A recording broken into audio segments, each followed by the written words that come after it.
नमस्कार, मैं विश्वेंदु जयपुरियार एक बार फिर हाजिर हूँ अपने कार्यक्रम रूबरू में। मेरे साथ फिर एक बार एक नए अतिथि हैं। इनके बारे में कुछ बताने से पहले मैं कुछ पंक्तियाँ कहना चाहूँगा कि आप कितने भी नदी में नहा लो, घर तक तो आपके गंदा पानी ही पहुँचेगा। नगर निगम, आपके मन में कई सवाल होंगे कि नगर निगम काम क्यों नहीं कर रहा जब हमने प्रतिनिधि अपना चुना है। तो आज हमारे साथ नगर निगम की मेयर रोशनी तिर्की है, तो इनसे कई सवाल हम पूछेंगे और जानना चाहेंगे कि क्या वजह है इस लड़ाई की। स्वागत है आपका हमारे इस कार्यक्रम रूबरू में। सबसे पहले जानना चाहेंगे आपसे कि मेयर बनने से पहले आप क्या करती थी?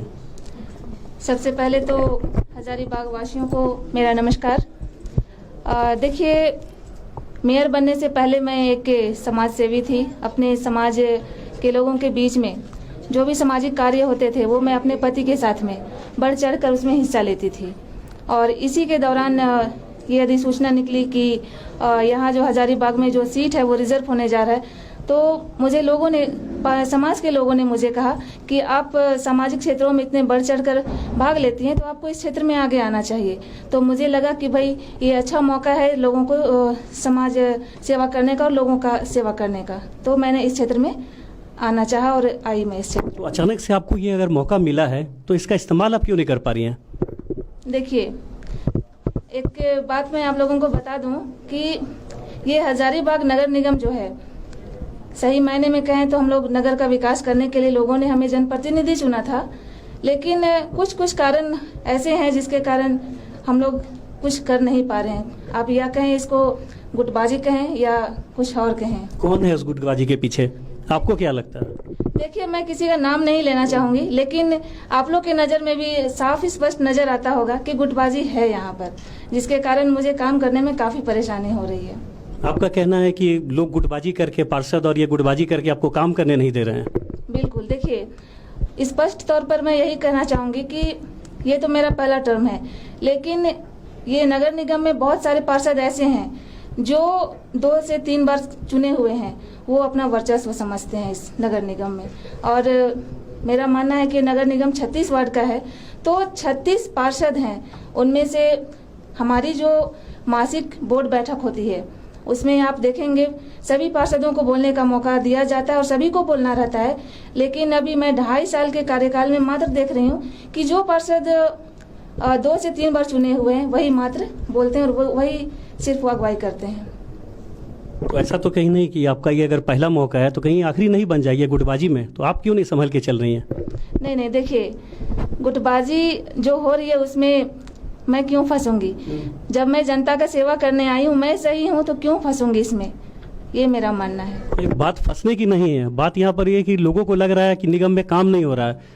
सड़क पर गंदगी, बजबजाती नालियाँ, सफाई नहीं हो पा रहा है, उसके लिए जो इक्विपमेंट्स चाहिए वो आप खरीद नहीं पा रहे हैं। निगम में ट्रैक्टर नहीं है, टिपर्स की कमी है, मैन फोर्स की कमी है, सारी चीज़ की कमी है, तो उस पर आप लोग काम क्यों नहीं कर पा रहे हैं? देखिए, जब हमारे कार्यपालक पदाधिकारी थे, जब हम आए थे, आशीष कुमार थे, उसके बाद स्पष्ट तौर पर आपने अखबार में भी देखा होगा कि एक वार्ड पार्षद ने उनको टारगेट किया हुआ था।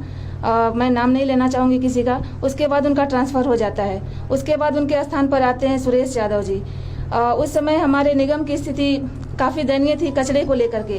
तो उस समय हम लोगों ने 200 जो है वो कर्मचारी बहाल करने के लिए निकाला हुआ था विज्ञापन, लेकिन वो भी किसी कारणवश वो रद्द हो गया। उसके बाद जो कार्यपालक पदाधिकारी आए सुरेश यादव जी, उनका कहना था कि आउटसोर्सिंग के माध्यम से अगर हम लोग सुरक्षा ये कर्मियों को ले लें तो शहर हमारा काफ़ी अच्छा रहेगा।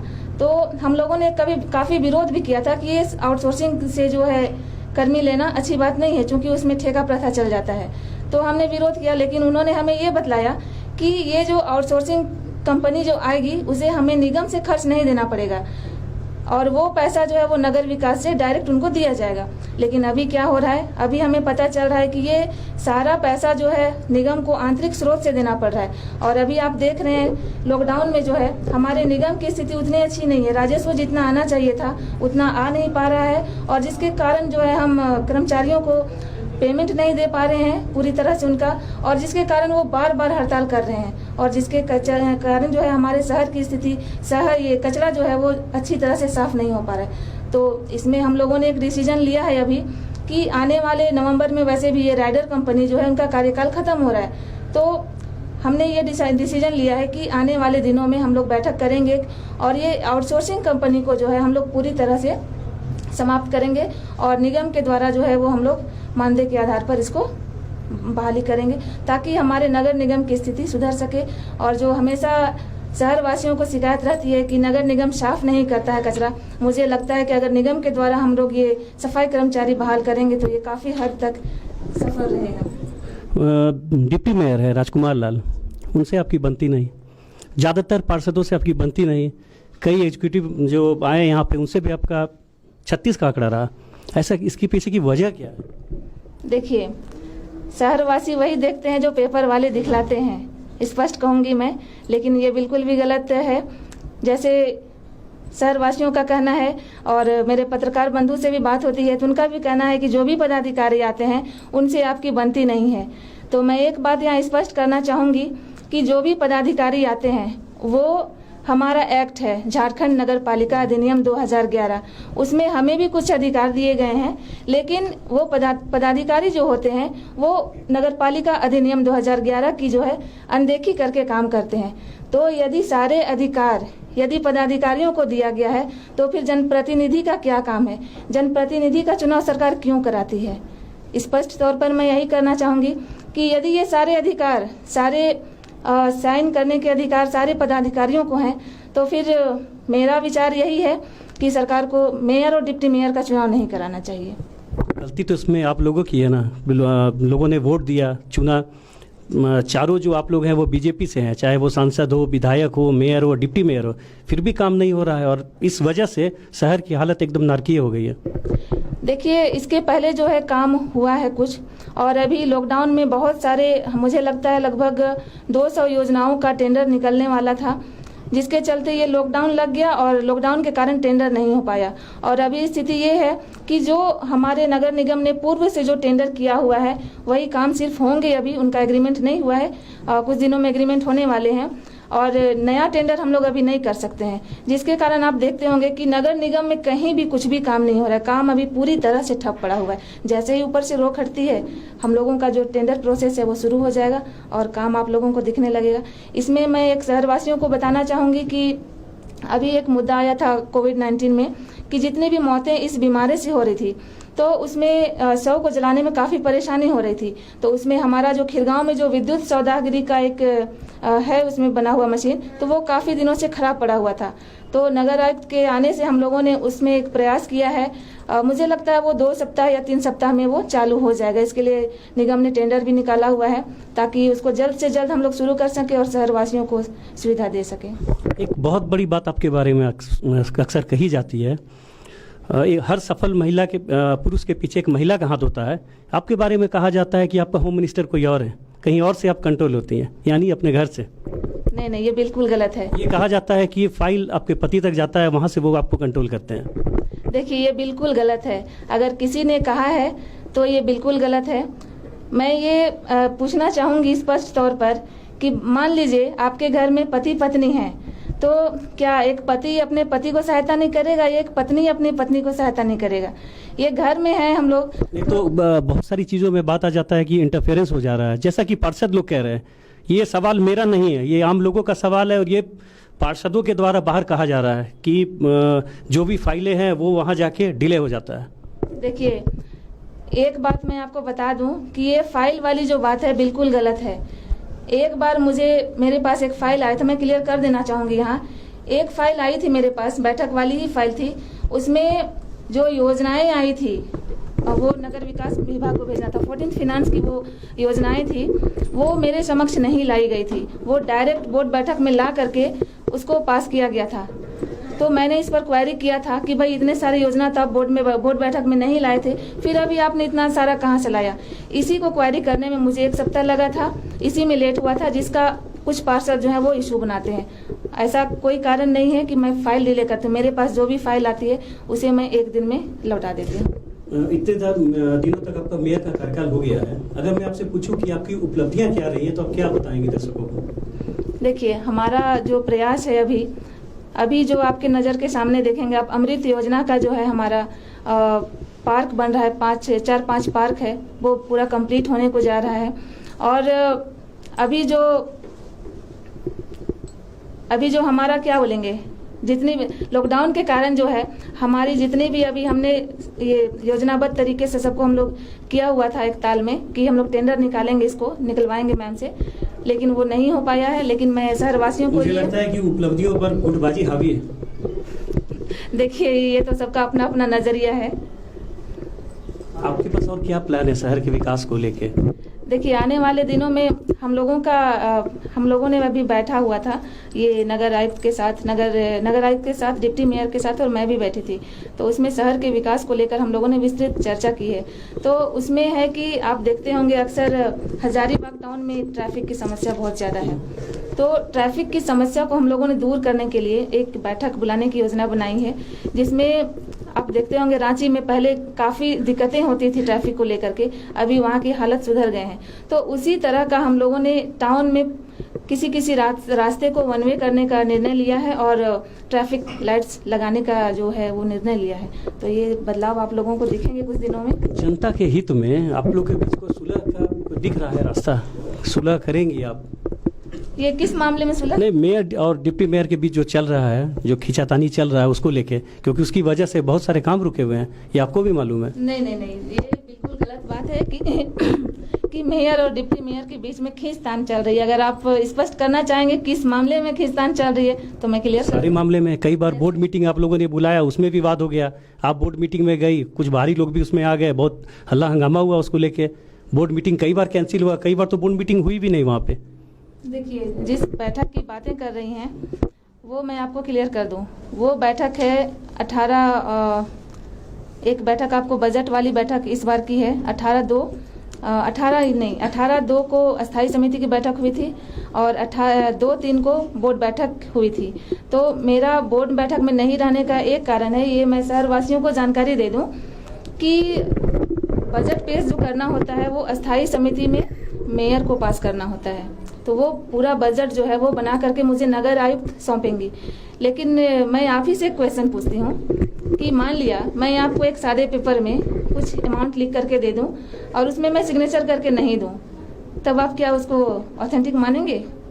ये गलती तो आप लोगों की है ना। लोगों ने तो आपको अधिकार दिया, आपको इतने बहुमत से जिता कर भेजा, और उसके बाद आप लोग वहाँ गुटबाजी कर रहे हैं, आप लोग वहाँ काम नहीं होने दे रहे हैं।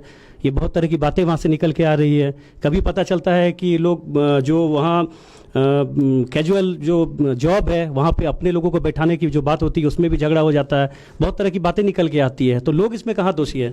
नहीं, ये बिल्कुल गलत बात है। मैंने आज तक इस तरह का कोई भी प्रयास नहीं किया है। और रही बात, मैं आपको बता दूं कि बैठक में नहीं रहने का, इसको मैं क्लियर कर दूं, तो वो बैठक में जो है मैंने सारी डिटेल्स मांगी थी नगर आयुक्त से कि मुझे ये जानकारी चाहिए। उसके बाद मैं ये बजट जो है अस्थाई समिति में पेश करूंगी, लेकिन मुझे कोई भी सिग्नेचर करके ऑथेंटिक बजट नहीं दिया गया था। तो मैं उसको किस प्रकार अस्थाई समिति के समक्ष पेश करूं? तो फिर उसी दौरान जो है वो हमारी जो प्रभारी डीडीसी जो थी वो नगर आयुक्त बन करके आई। उस समय उनसे भी मैंने फ़ोन पर बातचीत हुई, उन्होंने फ़ोन किया था। तो मैंने क्या, मैंने ये मांगा है आप दें, उसके बाद मैं ये बैठक करूंगी। लेकिन उन्होंने, मैंने जो कहा झारखंड नगर पालिका अधिनियम 2011 है, उसके विरुद्ध उन्होंने स्वयं डेट निर्धारित किया। लेकिन ये डेट निर्धारित करने का पावर जो होता है वो मेयर को होता है, एजेंडा तय करने का पावर मेयर को होता है। लेकिन ये सारी चीज़ उन्होंने नगर आयुक्त ने किया, जिसके कारण मैंने बैठक में कहा कि जब आप मुझे कोई भी सिग्नेचर करके आप नहीं दे रही हैं तो फिर मेरे बैठक में रहने का कोई मतलब ही नहीं है। ये अपने मनमानी करके वो बैठक कर देगी। अभी 100 को जब जलाया जा रहा था कुनार पुल पे, वहाँ भी आपका जिला प्रशासन के साथ काफ़ी झगड़ा हुआ था, जिसमें केस करने की भी बात हुई थी। उसमें लोगों का कहना है कि हमने फाइटर जेट को अपना मेयर चुना है। लोग कह रहे हैं कि काफ़ी जुझारू महिला हर मोर्चे पर भिड़ जाती है, जो वो चाहते हैं कभी कभी वो रूप आपका दिख जाता है उन लोगों को। इस पर आप क्या कहना चाहेंगे? देखिए, जनता ने मुझे चुना है अपनी समस्याओं का समाधान करने के लिए। तो रही बात कुनार पुल की, तो जनता वहाँ पर अपना हक मांग रही थी कि यहाँ पर 100 नहीं जलना चाहिए। जनता ने खुद रोड जाम किया था, बस मुझे वहाँ बुलाया कि मैम आपको आना चाहिए, यहाँ आपका क्षेत्र है। हम लोगों ने इस तरह का इस मांग को लेकर के किया। तो ठीक है, मैं भी आती हूँ, इसी मुद्दे पर मैं गई थी वहाँ। लेकिन जिला प्रशासन ने मुझ पर यह आरोप लगा दिया कि आपने वहाँ की महिलाओं को उकसाया और आपने भीड़ लगवाया और रोड जाम करवाया, जो कि बिल्कुल गलत है। चूंकि मुझे जनता ने चुना, मैं जनप्रतिनिधि हूँ, इसलिए उनके बुलाने पर मैं वहाँ गई थी और उनका जो विरोध था उसमें मैंने उनका साथ दिया और समझाने का भी प्रयास किया कि इस तरह का रोड जाम करना गलत बात है। जो भी आपकी मांगे हैं वो हम लोग शांतिपूर्ण तरीके से बैठ के कर सकते हैं। तो प्रशासन से कोई कहा सुनी नहीं हुई, जो जनता की मांग थी उस पर मैंने उनका साथ दिया था। मेन रोड सौंदर्यीकरण योजना कहाँ रुका पड़ा है? वो सबसे इम्पोर्टेंट है शहर के लिए। देखिए, ये हमारे बोर्ड बैठक में भी पास हो चुका है कि मेन रोड का जो है सौंदर्यीकरण करना है, लेकिन ये हम लोग फिर से एक बार अभी की जो बैठक होनी है उसमें हम लोग फिर से जो हमारे पूर्व के बैठक में जो योजनाएं पास की हुई हैं उसकी हम लोग समीक्षा करेंगे और वो क्यों नहीं किया जा रहा है इस पर हम लोग फोकस करेंगे। और मुझे लगता है कि हजारीबाग वासियों को जल्द ही ये कुछ सुधार देखने को मिलेंगे। एक और योजना थी झंडा चौक और कदमा चौक और 3-4 चौक और जिनका सौंदर्यीकरण योजना, वो भी रुका हुआ है, जबकि लोग चाहते हैं कि शहर का कम से कम कुछ खास चौक है उनका ब्यूटिफिकेशन हो जाए। देखिए, चौक चौराहों का जो सौंदर्यीकरण है उसके लिए हमारे पास पैसे आए हुए हैं और अभी कुछ दिनों पहले हमने फाइल मंगवा करके हमारे जेई है उनसे मैंने बातचीत किया, तो उन्होंने कहा कि मैम हम लोग उसका जितना भी चौक चौराहा आप लोगों ने पास किया है उसका हम लोग एक डाटा तैयार कर रहे हैं और जल्द ही टेंडर करेंगे। लेकिन मैं आपको बात कह रही हूँ कि ये सारा प्रोसेस होने को था, लेकिन ऐन मौके पर ये लॉकडाउन लग गया जिसके कारण सारा प्रक्रिया रुका हुआ है। एक गृहिणी से आपको मौका मिला, फर्स्ट सिटीजन है आप शहर की, कुछ ऐसा दिमाग में कोई आइडिया है कि मैं शहर के लिए कुछ करूं? देखिए, गृहिणी जरूर मैं थी, लेकिन उसके साथ साथ मैं समाज सेवी भी थी। तो आप लोगों के बीच में रह करके इस तरह का अगर आइडिया आप लोग देंगे, और मेरा विचार है कि हजारीबाग को हम लोग जितना हो सके हरित बनाएं और स्वच्छ बनाएं, सुंदर बनाएं, ताकि जो मेरा चुनावी नारा था हैप्पी हजारीबाग वो सही मायने में हैप्पी हजारीबाग हो पाए।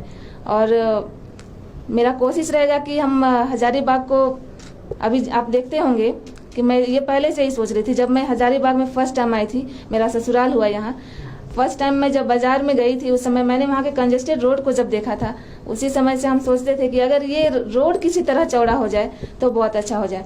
तो मेरा कोशिश यही रहेगा। आपको मैं बता दूं एक वाकया, जो हमारे विधायक जी हैं मनीष जायसवाल जी, उनके बेटे की शादी में मुख्यमंत्री रघुवर दास जी आए थे, उस समय वो भी उसी रास्ते से गए थे, तो उन्होंने भी देखा उस रास्ते को और बोला कि मैडम आप इस रोड का प्रस्ताव भेजिए, मैं खुद खड़ा होकर के वहाँ तोड़वाऊंगा। तो मुझे काफ़ी अच्छा लगा, तो मैंने सर को भी बोला कि सर ये मेरा तो बहुत पहले से सोचा हुआ है, अगर आप इसमें हमारा साथ दें तो काफ़ी अच्छा रहेगा। आप इस शहर के बारे में जानकारी रख रही हैं, आप बता रही हैं कि सड़कें सक्रिय है, लोगों का कहना आपके पास विजन भी आप जो बता रही हैं, लेकिन लोग कहते हैं कि आप विजनरी नहीं हैं, तो इसका एक उदाहरण लोगों को दीजिए काम करके, तो ये कैसे होगा? देखिए, सबसे पहले तो आपने जो बोला कि चौक चौराहों का सौंदर्यीकरण होना चाहिए, सबसे पहले मेरा यही रहेगा कि इसी काम से मैं शुरुआत करूं और जितना जल्द हो सके मैं इस काम को शुरू करूं। आप लोगों को मैं भरोसा दिलाती हूं कि जैसे ही लॉकडाउन खत्म हो जाएगा ये काम हम लोग शुरू करेंगे। आपके बारे में वार्ड पार्षद कहते हैं कि आप उनको अपने चैम्बर में एंटरटेन नहीं करती हैं, तो उनके पास कहीं बैठने का जगह नहीं होता है, जिसकी वजह से वो इधर उधर भटकते हैं। तो मेयर एज ए अभिभावक काम नहीं कर रही है हमारी। इंटरटेन करने का मतलब क्या? कि हम उनके चैम्बर में नहीं बैठ सकते, पार्षद के पास कहीं बैठने का जगह नहीं है। ये बिल्कुल, और पहले की जो मेयर थी उनसे तुलना करते हैं कि पहले जब हम जाते थे तो उनके चैम्बर में बैठते थे, जो भी अपनी समस्या थी उनके पास रखते थे, लेकिन ये जो कार्यकाल है इसमें ये हमको ये मौका नहीं मिल पा रहा है। बिल्कुल गलत बात है। मेरा चैम्बर सभी पार्षदों के लिए खुला रहता है और बहुत सारे पार्षद मेरे पास आते भी हैं। मैं आपको बता दूं यहाँ कि जिन्होंने भी ये बातें कही वो खुद मेरे चैम्बर में नहीं आना चाहते हैं। मैंने उनको बुलाया भी है कि आप आइए, आप लोगों का स्वागत है। मेरे चैम्बर में सारे पार्षद आते हैं। आपको मैं बता दूं कि मात्र जो 8-10 पार्षद हैं जो लगातार 2 से 3 बार चुने हैं वही पार्षद नहीं आते हैं, बाकी सारे पार्षद आते हैं। बहुत बहुत धन्यवाद। ये थी हजारीबाग नगर निगम की मेयर, बहुत बेबाकी से उन्होंने मेरे प्रश्नों के जवाब दिए। अगली बार फिर मिलते हैं किसी नए अतिथि के साथ। बहुत बहुत धन्यवाद।